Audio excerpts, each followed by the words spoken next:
একজন মহিলা কি জিন্স পরতে পারে? এখন আমরা জানি যে একজন মুসলিম মহিলার পোশাকের জন্য কিছু শর্ত রয়েছে। তাই আমাদের একটি পোশাক বিধি বা ড্রেস কোড আছে, বিশেষ করে মহিলাদের জন্য, যা পুরুষদের পোশাক বিধির চেয়ে বেশি কঠোর। এবং তা কেন? এটা খুবই সহজ। এটা মানব প্রকৃতি। মানুষ মহিলাদের সুন্দর দেহের প্রতি আকৃষ্ট হয়, যেখানে পুরুষদের সুন্দর দেহ সাধারণত তাদের আকর্ষণ করে না। এই কারণেই ইসলাম নারীদের উপর হিজাব বাধ্যতামূলক করেছে, কিন্তু সুদর্শন সুন্দর পুরুষদের উপর হিজাব বাধ্যতামূলক করেনি। অতএব একজন মুসলিম মহিলার পোশাকের শর্তগুলির মধ্যে একটি হল, এটি তার শরীরকে ফুটিয়ে তুলবে না, এটি তার শরীরের বক্ররেখা এবং হাড়ের গঠন দেখাবে না, এবং এটি নন মাহরাম পুরুষদের সামনে বের হওয়ার ক্ষেত্রে প্রযোজ্য, তবে এটি তার মাহরাম আত্মীয়দের সামনে যাওয়ার ক্ষেত্রেও প্রযোজ্য। তাই একজন মহিলার উচিত তার ভাই, বাবা, চাচা, মামা এবং ছেলেদের সামনে সাধারণ পোশাক পরা।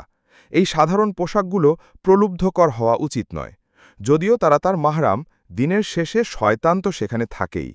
তাই তার অবশ্যই তাদের সামনে জিন্স পরা উচিত নয়, কারণ জিন্স স্বভাবগতভাবেই একজন মহিলার শরীরে ফিট হয়ে থাকে এবং তার শরীরের বক্ররেখাগুলো দেখিয়ে দেয়, যখন সে বসে, যখন সে দাঁড়ায়, যখন সে ঝুঁকে থাকে। এবং এটি শয়তানকে হস্তক্ষেপ করার সুযোগ দেয়, যখন মানুষের অন্তরে অসুস্থতা থাকে। তাই ইসলাম এটা নিষিদ্ধ করে। অন্যান্য মহিলাদের ক্ষেত্রে কি হবে? অন্যান্য মহিলাদের ক্ষেত্রেও একই নিয়ম। সে যখন তার বাড়িতে একা থাকে বা যখন সে তার স্বামীর সান্নিধ্যে থাকে, তখন তার জিন্স পরার অনুমতি আছে এবং এতে কোনো সমস্যা নেই। অথবা যখন সে একটি লম্বা শার্ট বা টি শার্ট পরে যা তার হাঁটু পর্যন্ত নেমে আসে, ফলে এটি তার নিতম্ব, কোমর এবং উরু ঢেকে রাখে, এই ক্ষেত্রে এটি জায়েজ হবে ইনশাআল্লাহ। এছাড়া তার অবশ্যই এটি থেকে বিরত থাকতে হবে এবং আল্লাহই ভালো জানেন।